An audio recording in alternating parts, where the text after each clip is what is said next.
Welcome to Knowing Him. This is Steve Danielson. And this is Angie Danielson. Join us each week as we explore the hymns of the Church of Jesus Christ of Latter-day Saints and share our feelings, insights, and reflections about how each one brings us closer to Jesus Christ. Enjoy your favorites and find some undiscovered gems in our journey to knowing Him.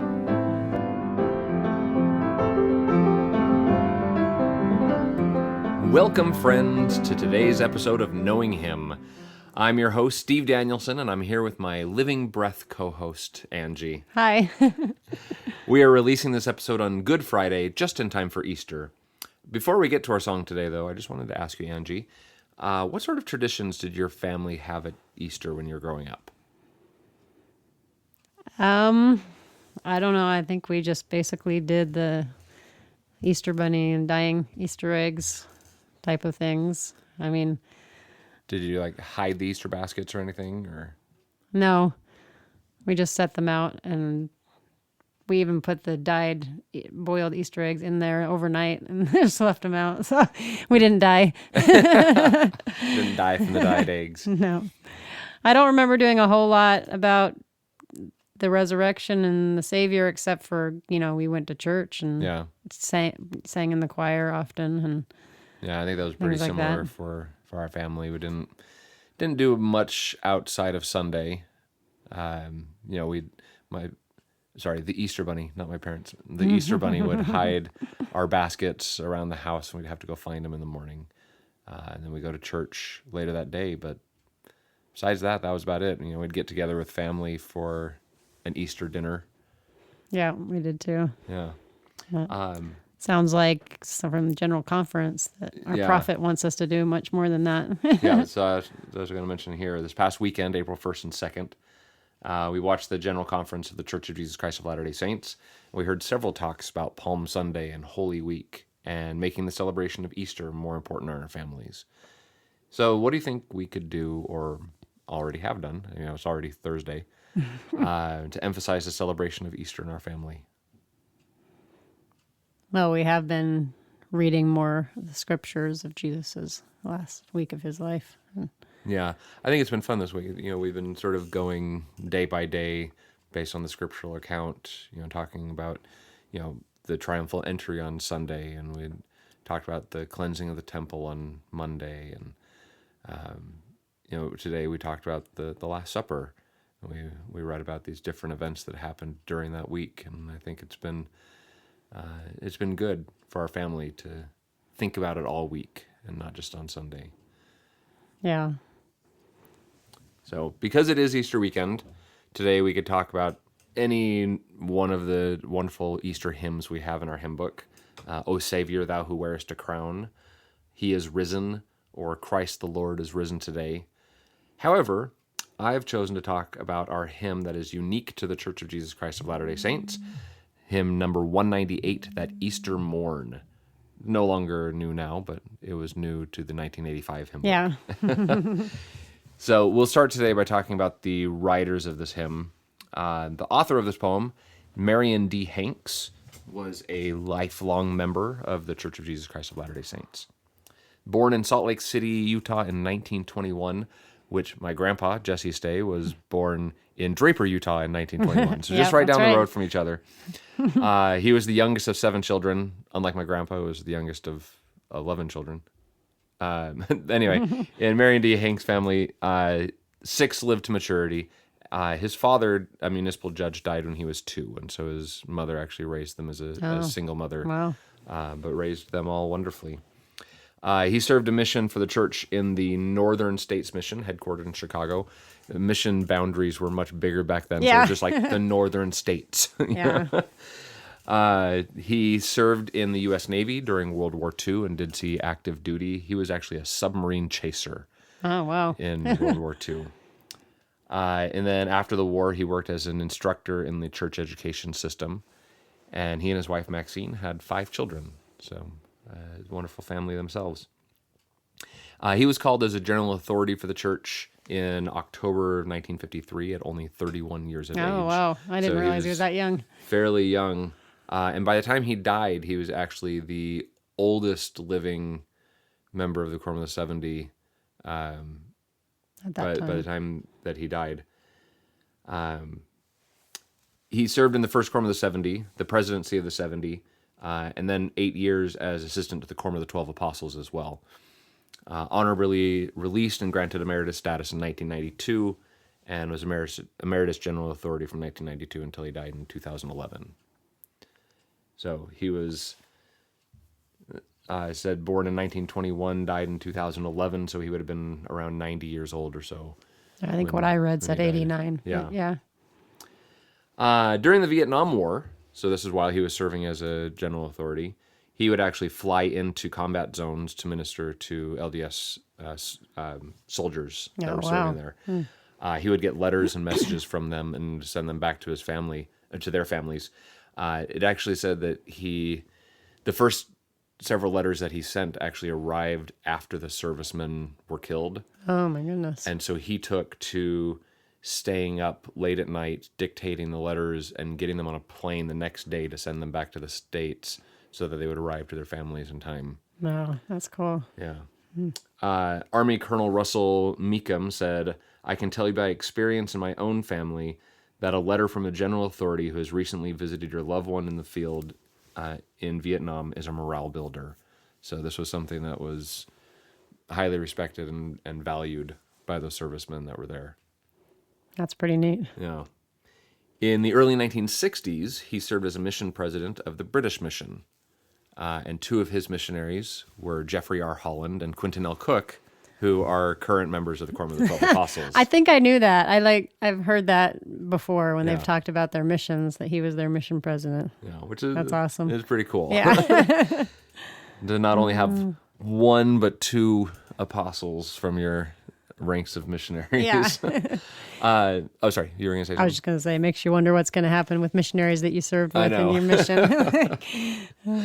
Another of his missionaries, Richard G. Whitehead, said this. He said, "Elder Hanks was the most incredible teacher and learner I've ever known. I don't know of anyone who has had an influence on me or believes in youth like this man." So he was highly influential on the missionaries that he served with. I brought up Richard G. Whitehead because he is actually the current interim president of Southern Virginia University, where our daughter Ruby is going to be attending this fall. So had a little connection there. Yeah, so he served in that same mission as well? He served in that same mission with Elder Hanks as the president. I remember him being a really good speaker, from back when we were kids, and he probably spoke even after he became emeritus. He's not 70, Yeah. He might have spoken at BYU while we were there. I don't know. I don't remember. Possibly. I don't know. Something else he did from 1982 to 1985, served as the president of the Salt Lake City Temple. And in 1993, so shortly after he was granted emeritus status, he was asked by a reporter from the Deseret News what he thought his epitaph could read on his tombstone. He gave several possibilities after hesitating for a bit. One possibility, he said, though, "We live in the lives that we have influenced for good." That's good. Or we live on in the lives that we have influenced for good. Yeah, I like that. Yeah. So he was very much aware of influence and what sort of things that he was teaching and influencing other people. That Easter Morn is his only hymn text that we have in our hymn book today. But he did have other poems that he had written. This just happened to be the one that was selected. So let's go to our music, written by Robert Kundick. Born 1926 in Salt Lake City, so a little bit younger than Elder Hanks. Interest in music kindled when a Hammond organ was installed in the Sandy, Utah 2nd Ward building. And so he was already the ward organist by the time he was 12. That's crazy. He also served during World War II, served in the United States Merchant Marines. And so they were running supply ships out to combat zones. He and his wife, Charlotte, have 5 children. Charlotte was actually one of his organ students. And I guess they fell in love during their lessons. That's fun. He went on to study organ and composition and eventually earned a doctorate in composition from the University of Utah. I won't hold that against him, though.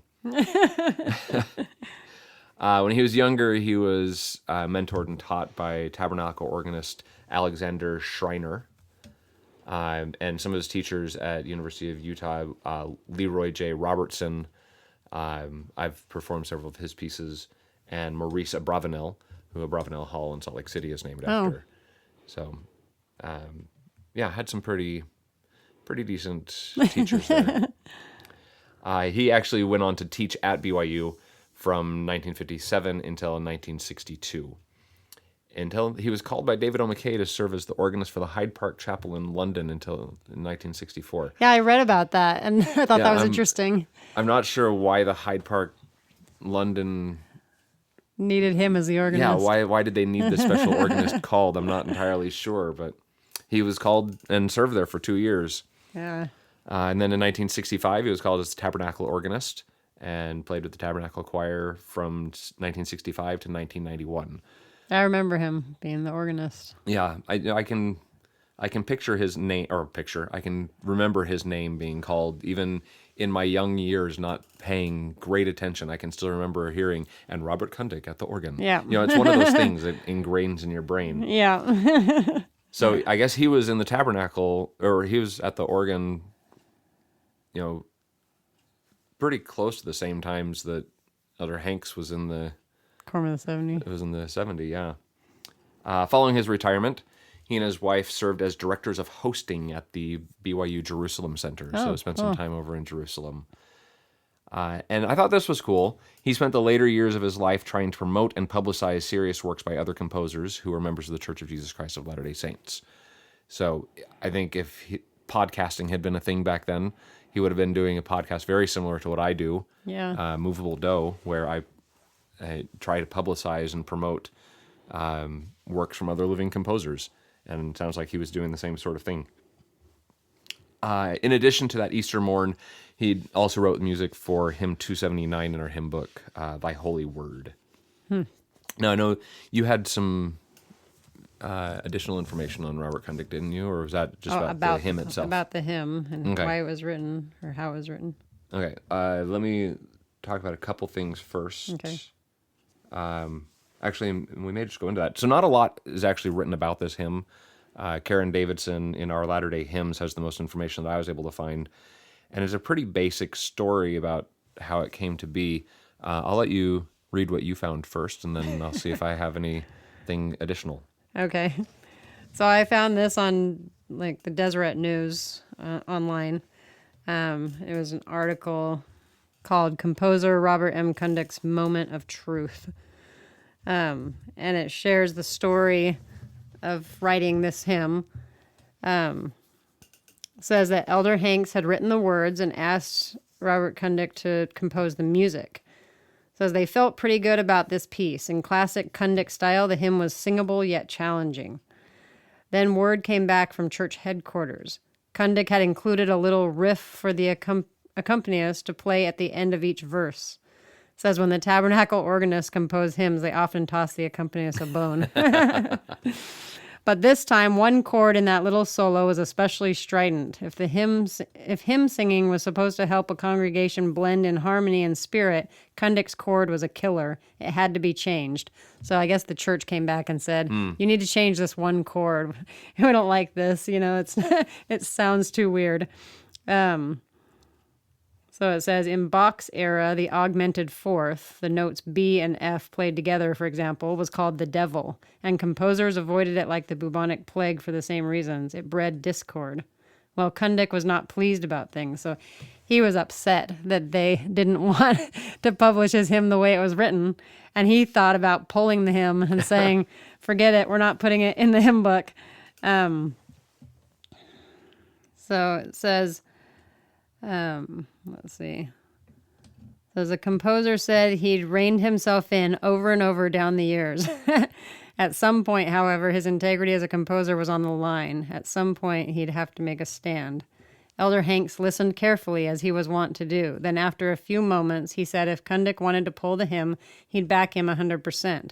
It was Kundig's creation, Elder Hanks said, and he had every right to insist people hear it as he'd written it. But Bob, Elder Hanks went on, it's a wonderful hymn. It would be a shame if nobody gets to sing it. The hymn could help many people. So he eventually relented and softened the chord. So the way we have it written now is not the way he originally wrote it. And I'm not sure I exactly want to know which chord. chord was Yeah. softened. So I thought that was a funny story. I was just looking to see if there's anything else in here that. Yeah, that was more information than I had from our Latter-day Hymns. Although one thing I have here, the poem was written, as I said, by Marion D. Hanks in 1970 during a sacrament meeting on Easter Sunday, just on the back of a ward bulletin. As he Oh. was sitting there, the words came to him and he wrote it down. Oh, that's cool. And then the way that she has it written here, the Tabernacle organist Richard Kundick asked his wife, Maxine Hanks, to suggest one of her husband's poems for him to set to music, and she suggested that Easter Morn. Oh, Yeah. that's neat. So I liked what this said here. It says, Robert Kundick told me he made the right decision with his hymn. For a moment, he'd lost sight of what we have hymns for in the first place. Hymns exist to glorify God and unite the souls of believers. He was forever grateful to Elder Hanks for reminding him of that. Yeah, that's great. So he humbled himself and and changed it for the good of the group of the people who would be singing it in sacrament meeting. You mentioned that the composition is simple yet challenging. The structure of the poem is pretty simple as well. It's each verse is 6 4-syllable lines. So, not very complicated at all. Each one of them ends with the form of the word conquer, as Christ conquered all pain, death, fear. I'm just gonna read the text here. That Easter morn, a grave that burst, proclaimed to man that last and first had risen again and conquered pain. This morn renews for us that day when Jesus cast the bonds away, took living breath, and conquered death. Thus we in gratitude recall and give our love and pledge our all, shed grateful tear and conquer fear. And as you mentioned, this does have 3 endings, so it's not just a first ending, second ending situation. It's a first, second ending, And first, third. second, and third ending situation. So when we sing this, I'm actually going to play it on the piano with the extra parts that Kundick wrote, so we can hear that as well. Now, I love that Karen Davidson started her description of this hymn with this line. She said, "The joyful message of Easter is that Christ has conquered death on our behalf." And I like that she used the term joyful, because a lot of people criticize this hymn because it's in D minor and doesn't sound joyful. For me, I feel the minor mode in this song is sort of our way of reconciling the pain and loss after Jesus Christ was crucified with the wonder and majesty of his resurrection. When he was laying in the tomb, his followers had to have been heartbroken. They were lost. What happens now? What do we do? Where do we go?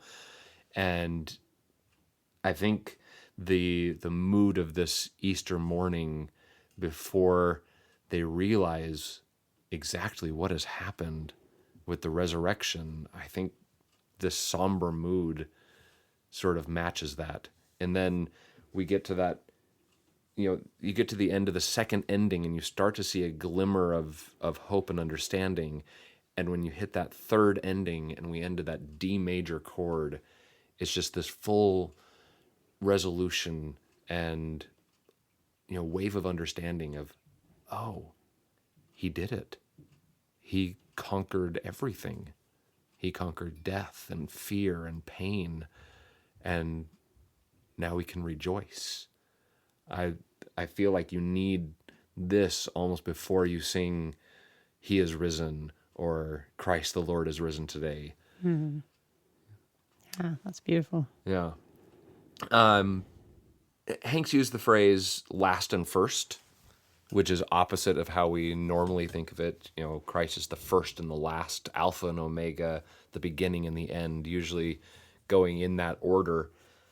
Davidson, in her book, points out that the reversal of phrase here is fitting, since Christ was the last to die before resurrection and the first to be resurrected. So you could sort of think of it that way. Plus, first also rhymes with burst, which worked well for the poem. Yeah. But if you sort of think of it in that way, it works. So I love this hymn personally. because I have an affinity for hymns that are in minor, or that just sound different from other hymns. I love those. And B, as I said, I think the minor tonality highlights the somberness of the women who visited Jesus' tomb, or the apostles that couldn't understand it first. I don't know. Do you have any other thoughts or insights about that Easter morn, or about Robert Kundick or Marion Hanks? So when you were saying there's 3 different endings, like each one has a slightly different sound. Yeah. The first one, the first one ends with this major 5 chord to take us back. The second one sort of teases that a little bit more, and then that third one ends fully in major Kind of with a resolves it. resolution. So it's not an A major chord to lead us back into the minor. It's D major saying finality. Yeah, that's neat because that goes along with the words and what Yeah. like what you were saying about it being somber at first, but then joyful at the end. Okay. You have anything else? Nope. Okay. Well, we're going to come over here to the piano this time to sing. We're just going to scoot the mic over here. I'm going to ask Angie to sort of hold it up about right there. I'll give us a little intro.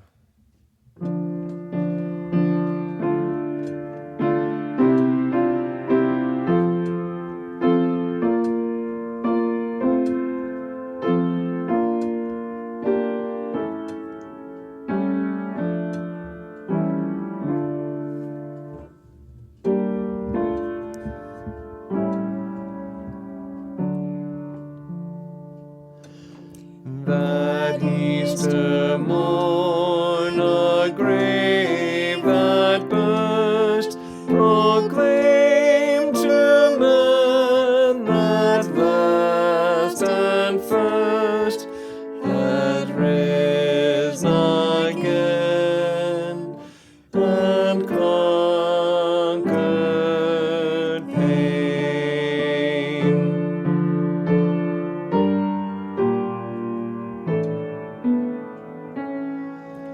This morn renews for us that day when Jesus cast the bonds away, took living breath, and conquered death.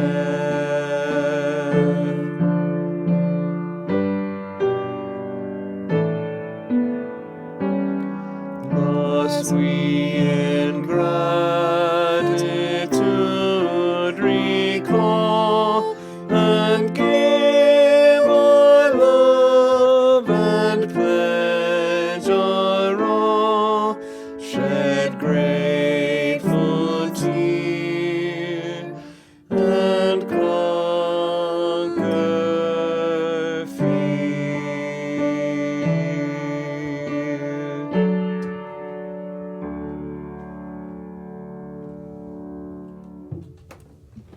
I think I like it better now than I did before.